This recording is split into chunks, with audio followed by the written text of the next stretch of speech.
Hey everybody, at Zelda Informer and Gamnesia. I'm Colin, the managing editor, and today I think I'm going to talk about E3. Well, I don't think, I know, but many of you know that I recently took a trip to E3 to try out the game demos, and I was Gamnesia's representative there. And I thought that it would be a good idea to make a video for you guys just about what the experience kind of was and what it felt like to be there. Now, over the course of this video, you may realize that I may fumble over a few words here and there, and that's because I have decided not to script this video. I think that sort of re-experiencing E3 through the memory of it brings a lot more reality to it, and rather than just being a bland dude just talking at you with words, I think that it's really important that you see sort of what E3 kind of means to someone. So my first experience at E3 was I got on the plane. It was a 7 a.m. flight, which was dreadful. But I got on the plane and I sat down next to a guy who, you know, seemed like a guy. He asked me though why I was going to LA, and I said I'm going to E3, and he said me too. Turned out he was Jeffrey Stiefel from Turbine. He's working right now on Infinite Crisis. It's a MOBA featuring a lot of DC characters because Turbine is owned by Warner Brothers. Turns out he lived in the same town as me for 10 years. He follows a lot of the same interests that I do, and it was really cool just to meet someone who's so similar to me, and who had been going to E3 for 30 years now as a game developer. He was actually at the first E3, and this is his God knows what. But I realize now that that theme of people and connections and just talking is really one of the cornerstones of what E3 really is. Not long after I went to the hotel, I went and registered for, I picked up my media badge for E3 so that I could actually get in the next day. And coming back to the hotel, I saw Eiji Onuma and his interpreter on the corner of a street. And at first I thought I was just sort of reveling in the fact that he's right there. He is not 2 yards away from me. And I paused for a moment and I just sort of said to myself, wow. And I went back in the hotel. I was sort of debating whether or not to go say hi to him, but I decided not to. I went back to the hotel, which was just around the corner, and after going in there for a little while, I decided, you know what, I'm gonna go and talk to him. And so I really hoped that he would be back, he would still be there, and of course he was, which was really very fortunate for me. I shook his hand, I told him that I'm a big fan, I got his autograph, which was really nice. And I could see, at least I certainly hope, that he really enjoyed meeting someone who was genuinely a fan. I think a lot of the usual interviewers and even fan site owners who talk to people like that, they really only do so in a very formal setting, and they don't really get a chance to express their genuine interest in what he does.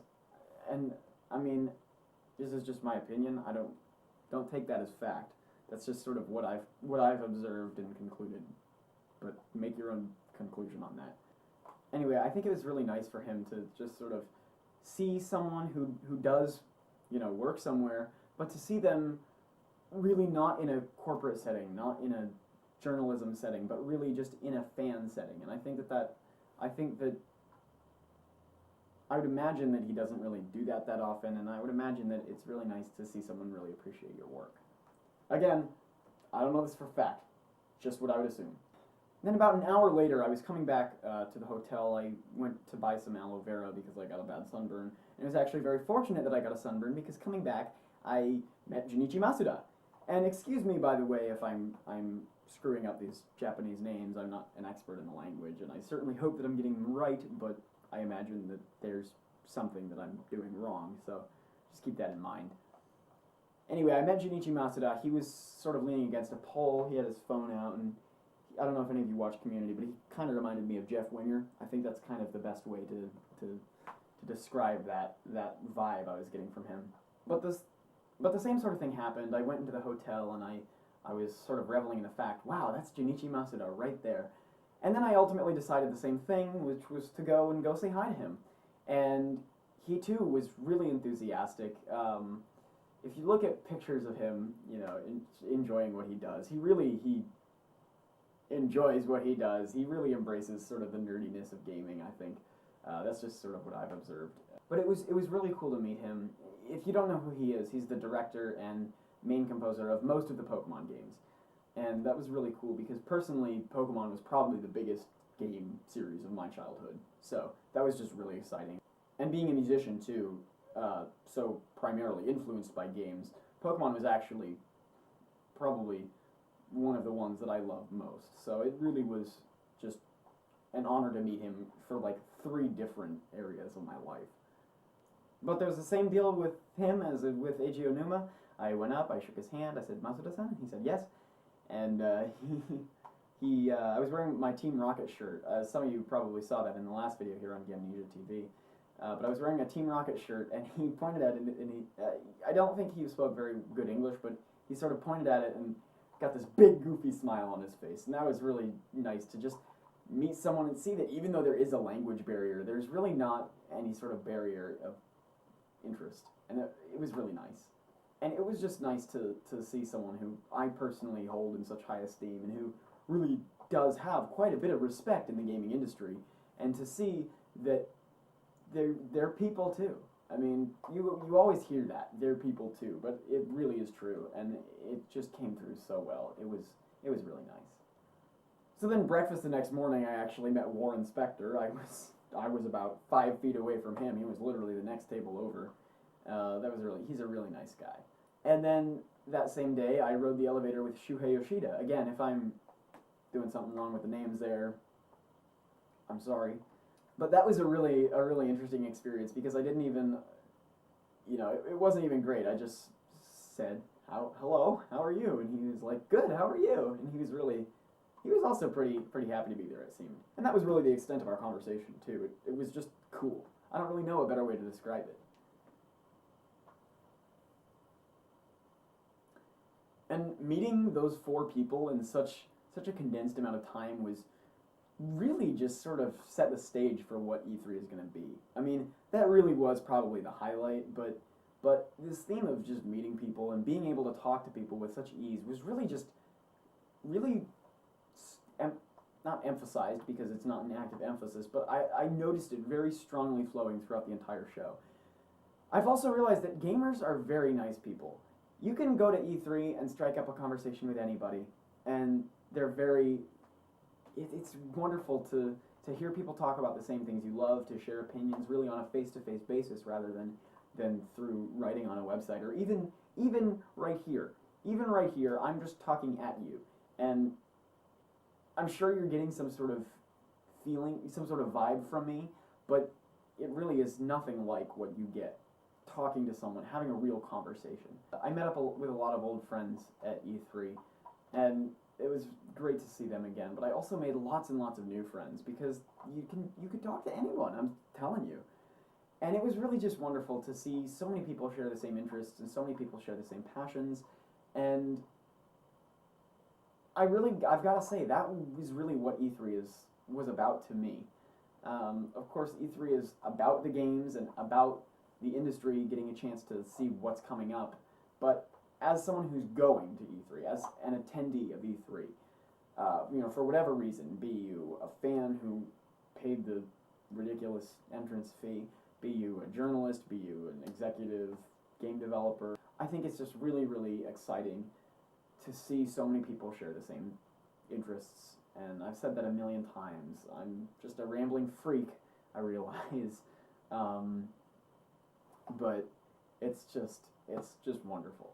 Now, of course, probably what you're wondering about is the games themselves, and that really is the cornerstone of E3, even though I've mentioned several times that I think the beauty of the experience is the people that you meet and the people that you talk to. The games, of course, are why everyone goes. And going to E3 for the first time, playing these demos before games come out anywhere, I've really realized that trailers are really way better. Demos are very limited. They have a very condensed space that you're confined to, and they really don't show much of the game. They show how it plays, and they show some of the ideas of the game, but they don't really convey the whole experience. They're not really a good peek into what the whole of the piece that you're playing really is. I think the demos are great. I mean, you get to sort of see what the core mechanics are, and that's what you want out of a demo, of course. But trailers show off so much more. They show different parts of the game. They show a vast array of, the action or the heartbreak or whatever the game is about. And they show a much wider range of locales, of features. Trailers really just are better. That's the way to experience a game before it comes out. And of course, playing the demos is fun, but really, there's just this sense of, okay, I'm going to play this in a few months anyway. I mean, it's fun, but it's really not the sort of exciting, yes, I'm playing Mario Kart sort of thing that I expected. You know, you play the demos and you're impressed with games and you really, really enjoy them, and then you can't wait for them to come out. But actually playing them is really not particularly exciting. When E3 came to a close, they sort of announced over the speaker system, like, 10 minutes until E3 closes, and I thought it was kind of weird that they didn't say until E3 2013 is ending or whatever. It sounded sort of like they meant E3 just as a whole grand concept was just done, but that's neither here nor there. When they said that, I was pretty underwhelmed, honestly. I thought that, being there for the first time, I sort of had this idea in my head that E3 ending would be some sort of grand thing. But because playing demos really doesn't give you a sense of the games that trailers do, it was really not any sort of shock to me to have to leave and say, all right, it's done. And the whole process of like leaving and E3 wrapping up, it's very sort of slow, at least to me. It didn't really hit me, and it still hasn't really hit me, and I don't think it really ever will.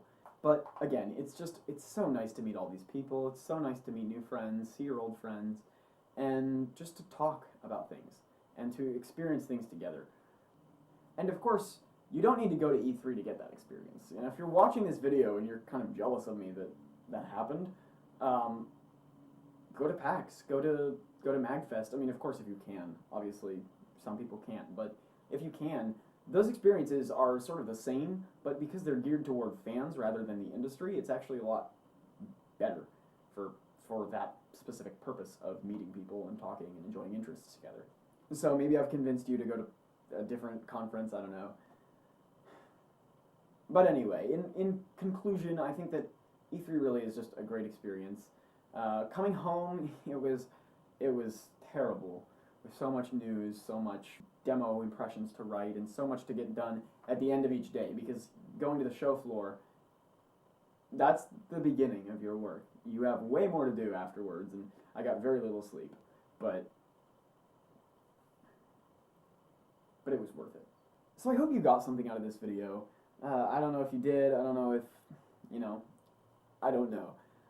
And whether that just be realizing what a weirdo I am for talking about this so much and rambling so much about people, or whether that really be just sort of a better sense of what E3 is, what it's like. I don't even know if I've accurately portrayed what the experience is like, because I feel like I've just been rambling on and on about how great it is to talk to people, when really, in many ways, it was kind of mundane. So yeah, I hope to keep seeing you guys here on Gamnesia and Zelda Informer, and I hope to keep seeing you guys here on the YouTube channel, where we certainly hope to have lots of great video content for you soon. We actually were planning it during E3, but my video camera went berserk. That didn't happen. But with that, I guess this video comes to a close, so I'll see you around. And listening to myself talk about this makes me realize what a sentimental lunatic I am.